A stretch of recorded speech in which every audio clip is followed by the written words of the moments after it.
গাজাবাসীর ওপর ইহুদিদের দমন পীড়নের বিরুদ্ধে একজোট হচ্ছে পশ্চিমারা। ফিলিস্তিনকে স্বাধীন রাষ্ট্রের স্বীকৃতি প্রদানের ঘোষণা দিয়েছে ফ্রান্স, কানাডা ও যুক্তরাজ্য সহ বেশ কয়েকটি দেশ। এমন পরিস্থিতিতে সম্পূর্ণ উপত্যকার দখলের পরিকল্পনা নিয়েছেন ইসরায়েলি প্রধানমন্ত্রী বেনিয়ামিন নেতানিয়াহু।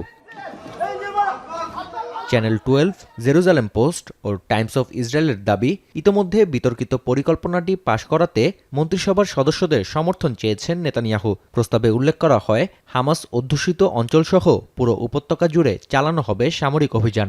বর্তমানে গাজার ৭৫% অঞ্চল আইডিএফের নিয়ন্ত্রণে রয়েছে। প্রধানমন্ত্রী জানান, যুদ্ধের উদ্দেশ্য বাস্তবায়নে চলতি সপ্তাহেই মন্ত্রিসভার কাছে সামরিক পরিকল্পনা উত্থাপন করবেন তিনি।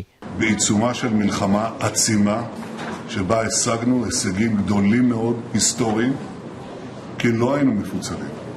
כי עמדנו יחד ולחמנו יחד. אנחנו צריכים להמשיך לעמוד יחד.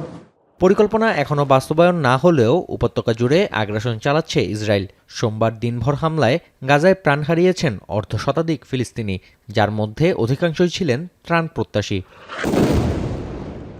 ইউনিসেফের প্রতিবেদন বলছে, অনাহার, অপুষ্টি ও ইসরায়েলি গোলাবর্ষণে উপত্যকায় প্রতিদিন ২৮ শিশুর প্রাণ ঝরছে, যা একটি শ্রেণীকক্ষের শিক্ষার্থীদের সমান। প্রতিবেদনে আরও বলা হয়, গাজার শিশুদের জন্য খাদ্য, বিশুদ্ধ পানি, ওষুধ এবং নিরাপত্তা জরুরি, তবে তার চেয়েও বেশি জরুরি যুদ্ধবিরতি।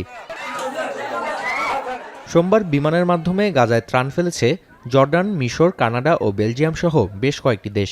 যদিও দুর্ভিক্ষ ঠেকাতে ত্রাণের পরিমাণ নগণ্য। গাজার সরকারি মিডিয়া অফিসের তথ্য বলছে, দিনে মাত্র ৮৬টি ত্রাণবাহী ট্রাক প্রবেশের অনুমতি দিচ্ছে ইসরায়েল, যা প্রয়োজনের মাত্র ১৪%। মানবতা বিরোধী অপরাধের জন্য ইসরায়েলের ওপর চাপ প্রয়োগে আন্তর্জাতিক সম্প্রদায়ের প্রতি আহ্বান জানিয়েছে হামাস। এদিকে যুদ্ধ ও দুর্ভিক্ষের বিরুদ্ধে পশ্চিম তীরে বিক্ষোভ করেছে হাজারো ফিলিস্তিনি। যুদ্ধ বন্ধের দাবিতে জেরুজালেমেও প্রধানমন্ত্রীর কার্যালয়ের বাইরে বিক্ষোভ করেছে ইসরায়েলিরা। নাফি আরমান মনন, এখন বিশ্ব।